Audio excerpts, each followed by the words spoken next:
بسم اللہ الرحمن الرحیم۔ السلام علیکم ورحمۃ اللہ وبرکاتہ۔ عزیز طلباء، امید ہے کہ آپ خیریت سے ہوں گے۔ آج ہم قافیہ کا سبق نمبر 91 پڑھ رہے ہیں،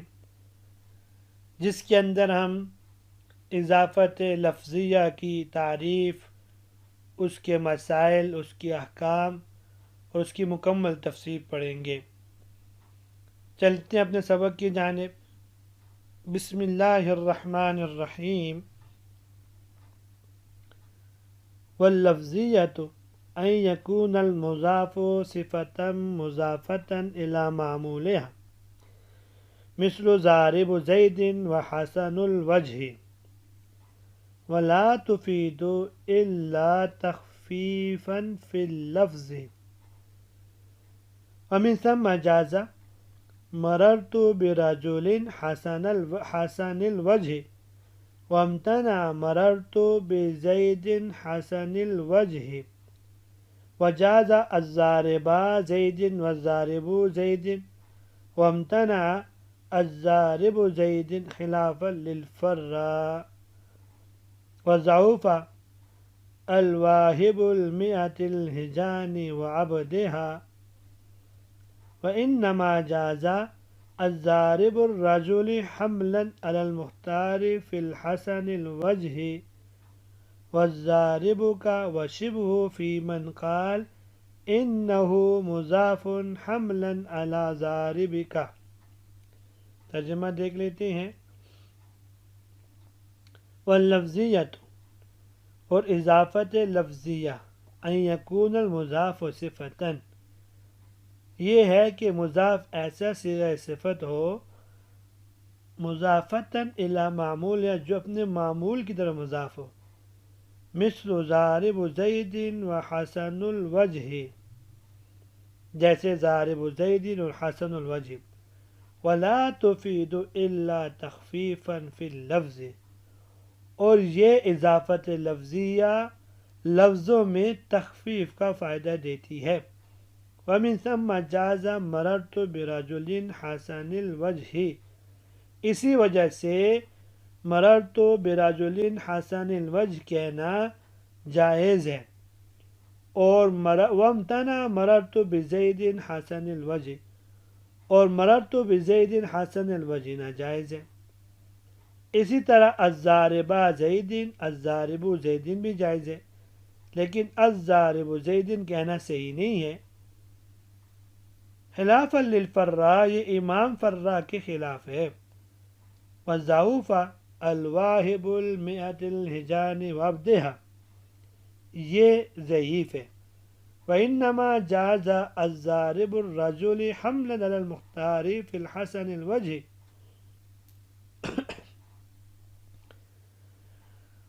اور الضارب الرجل صرف اس لیے جائز ہے کہ یہ الحسن الوجہ کی وجہ مختار پہ محمول ہے اور جائز ہے۔ الضارب کی اور اس کے مثل، وشبہ فی من قال انہ مضاف حملا علی ضاربک، ان لوگوں کے نزدیک جنہوں نے اس کو مضاف قرار دیا ہے ضارب کے پر محمول کرتے ہوئے۔ آج کے درس کے اندر 5 باتیں ہیں۔ پہلی بات اضافت لفظیہ کی تعریف، دوسری اضافت لفظیہ کا فائدہ، تیسری بات ہوگی اضافت لفظیہ کی تعریف پر تفریعات، مثالیں، اور چوتھی بات امام فرا کا جمہور علماء نحو سے اختلاف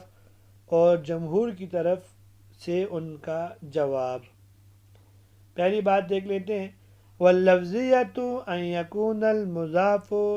صفة مضافة الی معمولها، صاحب کتاب رحمہ اللہ جب اضافت معنوی کی تعریف اور اس کی تفصیل سے فارغ ہو گئے تو اب اضافت لفظیہ کی تعریف اور اس کے احکام کو بیان فرما رہے ہیں، اور مذکورہ عبارت میں اضافت لفظیہ کی تعریف کی کہ اضافت لفظیہ اسے کہتے ہیں کہ مضاف صیغہ صفت ہو اور اپنے معمول کی طرف مضاف ہو، جیسے ضارب زیدن، اس میں ضاربن صیغہ صفت مضاف ہے اپنے معمول زید کی طرف جو کہ مفعول بھی بن رہا ہے، اور اسی طرح حسن الوجہ اس میں حسن صیغہ صفت ہے یعنی یہ صفت مشبہ ہے، یہ مضاف ہے اپنے معمول الوجہ کی طرف جو اس کے لیے فاعل بن رہا ہے۔ وَلَا تُفِيدُ إِلَّا تَخْفِيفًا فِي اللَّفْظِ، صاحب کتاب فرماتے ہیں کہ اضافت لفظیہ کا صرف فائدہ یہ ہے کہ یہ تخفیف فی لفظ یعنی کلمے کو آسان بنانے کا فائدہ دیتی ہے،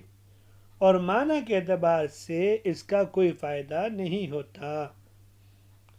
پھر تخفیف فی لفظ کی 3 صورتیں ہیں۔ پہلی صورت یہ ہے کہ صرف مزاح میں تخفیف پیدا ہو جائے، پھر یہ تخفیف یا تو تنوین کو حذف کرنے کے ذریعے ہوگی، جیسے ضارب زیدن اصل میں تھا ضاربن زیدن، اضافت کی وجہ سے ضاربن سے تنوین گر گئی، ضارب زیدن ہو گیا۔ یا تخفیف نون تثنیہ اور نون جمع کے حذف کی صورت میں ہوگی، جیسے ضاربا زیدن اصل میں تھا ضاربانی زیدن، اور اسی طریقے سے ضارب زیدن اصل میں ضاربون زیدن تھا۔ دوسری صورت یہ ہے کہ یا تخفیف صرف مضاف الیہ میں ہوگی، جیسے زید القائم الغلام اصل میں تھا زید القائم غلامہ، تو غلامہ مضاف کی وجہ سے اس کی ضمیر کو حذف کر دیا، اور القائم میں ضمیر مستتر مان لی گئی اور یہ ہو گیا زید القائم الغلام۔ تیسری صورت یہ ہے کبھی کبھی تخفیف مضاف اور مضاف الیہ دونوں میں ہوگی، جیسے حسن الوجہ یہ اصل میں تھا حسن وجہہ، حسن کی تنوین اضافت کی وجہ سے گر گئی، اور وجہ مضاف الیہ سے بھی ضمیر حذف کر کے اس کے عوض اس کے شروع میں الف لام تعریف لے آئے تو حسن الوجہ بن گیا۔ وَمِن ثَمَّ جَازَ مَرَرْتُ بِرَجُلٍ حَسَنِ الْوَجْهِ، ابھی ہم نے اوپر ایک قاعدہ پڑھا ہے کہ اضافت لفظیہ کا فائدہ یہ ہے کہ وہ تخفیف کا فائدہ دیتی ہے،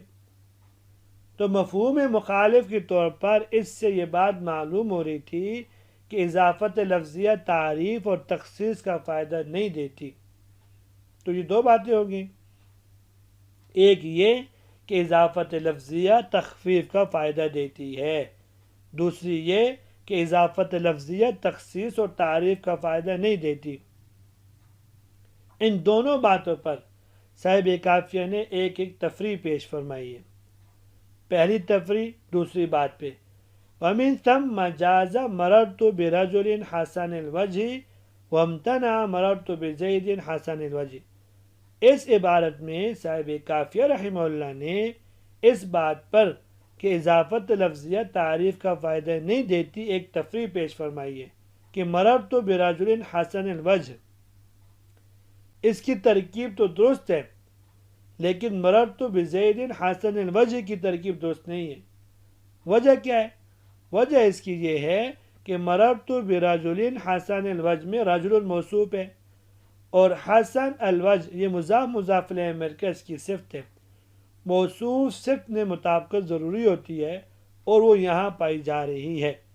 کیونکہ رجل بھی نکرہ ہے، حسن الوجہ بھی نکرہ ہے، اور کیونکہ ابھی ہم نے پڑھا ہے کہ اضافت لفظیہ تعریف کا فائدہ نہیں دیتی تو حسن الوجہ تاحال نکرہ ہی رہے گا۔ مررت بزید حسن الوجہ کی ترکیب صحیح نہیں ہے کیونکہ زید موصوف ہے اور معرفہ ہے، حسن الوجہ اس کی صفت اور نکرہ ہے، تو موصوف صفت میں مطابقت نہیں پائی جاتی، اس وجہ سے یہ ناجائز ہے۔ دوسری تفریح پر پہلی بات، یہ دوسری تفریح ہے پہلی بات پر، وہ کیا ہے؟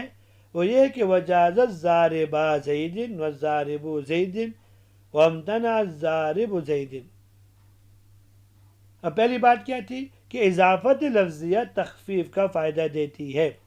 اس پر مثال پیش کر رہے ہیں کہ الزاربہ زیدن الزارب زیدن یہ دونوں ترکیبیں صحیح ہیں، لیکن الزارب زیدن کی ترکیب صحیح نہیں ہے۔ پہلی دونوں کے صحیح ہونے کی وجہ یہ ہے ان دونوں میں اضافت کی وجہ سے تخفیف ہوئی ہے۔ وہ تخفیف کیا ہوئی ہے کہ الزاربہ زیدن میں نون تثنیہ گرا ہے، الزارب زیدن میں نون جمع گر گیا ہے۔ دلیل اس کی یہ ہے کہ اگر ہم ان دونوں کی اضافت کو ختم کر کے زیدن کو ان سے ہٹا دیں تو الف لام کے باوجود بھی ان کا نون باقی رہتا ہے، جیسے الزاربانی الزاربون۔ تو پتہ یہ چلا کہ ان سے نون جو گرا ہے وہ اضافت کی وجہ سے گرا ہے، نہ کہ الف لام کی وجہ سے۔ ان کے مقابلے میں الزارب زیدن کی ترکیب اس سے صحیح نہیں ہے، یہاں اضافت کی وجہ سے کوئی تخفیف پیدا نہیں ہوئی، کیونکہ الزارب سے جو تنوین گری ہے یہ اضافت کی وجہ سے نہیں بلکہ الف لام کی وجہ سے گری ہے، کیونکہ اگر ہم اس کی اضافت کو بھی ختم کر دیں تو پھر بھی الزارب پر تنوین نہیں آتی، تو معلوم ہوا کہ تنوین کا نہ آنا الف لام کی وجہ سے ہے، نہ کہ اضافت کی وجہ سے۔ خلافا للفراء، یہاں صاحب کافی رحمہ اللہ یہاں سے امام فرا کا جمہور سے اختلاف اور امام فرا رحمہ اللہ کا اپنے دعوے پر 4 دلائل اور جمہور کی طرف سے جوابات ذکر فرمائے ہیں۔ خلافا للفراء، امام فرا فرماتے ہیں رحمہ اللہ کہ الزارب زیدن جیسی کوئی ترکیب ہو وہ بھی صحیح ہوگی۔ 4 دلائل دیے۔ پہلی دلیل یہ ہے کہ الزارب میں الف لام کا دخول اضافت کے بعد ہوا ہے، لہذا اس کی تنوین اضافت کی وجہ سے گری ہے، نہ کہ الف لام کی وجہ سے۔ جمہور علماء نے اس کے 2 جوابات دیے۔ پہلا جواب وہی ہے جو گزر گیا کہ الزارب زیدن کی اضافت اگر ہم ختم بھی کر دیں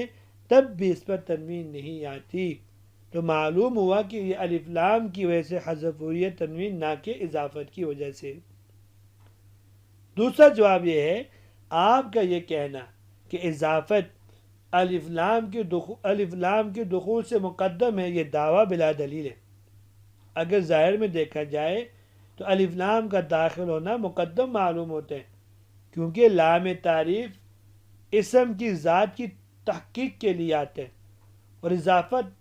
جو ہے وہ اسم کے وصف یعنی تخفیف کی تحقیق کے لیے ہوتی ہے، یعنی الف لام کا تعلق اسم کی ذات کے ساتھ ہے اور اضافت کا تعلق اسم کی صفت کے ساتھ ہے، اور یہ بات ظاہر ہے کہ ذات مقدم ہوتی ہے وصف پر، تو معلوم ہوا الف لام کا دخول مقدم ہوگا اضافت پر۔ امام فرا رحمہ اللہ نے دوسری دلیل میں عربی کے فصیح اور بلیغ شاعر میمون بن قیون عاشق کی ایک شعر پیش کیا ہے: الواہب المئۃ الہجان وابدہا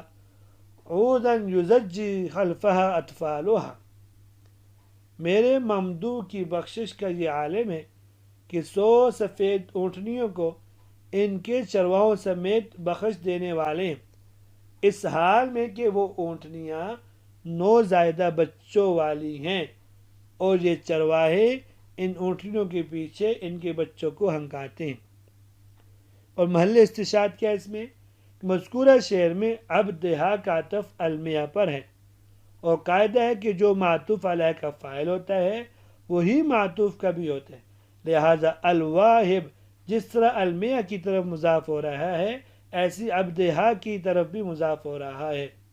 تو گویا اس کی عبارت یوں بن رہی ہے: الواہب المئۃ الہجان والواہب عبدہا۔ لہذا جب الواہب کی اضافت عبدہا کی طرف ہوگی اور فصحاء بلاغا اس کو صحیح مانتے ہیں تو الزارب زیدن کی اضافت بھی صحیح ہونی چاہیے، کیونکہ وہ بھی اس جیسی ترکیب ہے۔ صاحب کافیہ رحمہ اللہ نے اس کا جواب یہ دیا کہ وضعف الواہب المئۃ الہجان وابدہا، یہ قول ضعیف ہے، کیونکہ اس میں مذکورہ اضافت تخفیف کے لیے نہیں، تخفیف کا فائدہ نہیں دیتی، جس طرح کہ الزارب زیدن بھی نہیں دیتی۔ یہاں ایک سوال ہوتا ہے کہ آپ نے الواہب عبدہا کو الضارب زیدن کا مثل قرار دے دیا، تو وہاں تو آپ نے فرمایا تھا وامتنع الضارب زیدن، اور الضارب زیدن کی ترکیب بالکل ناجائز ہے، اور یہاں آپ فرما رہے ہیں کہ وضعفا۔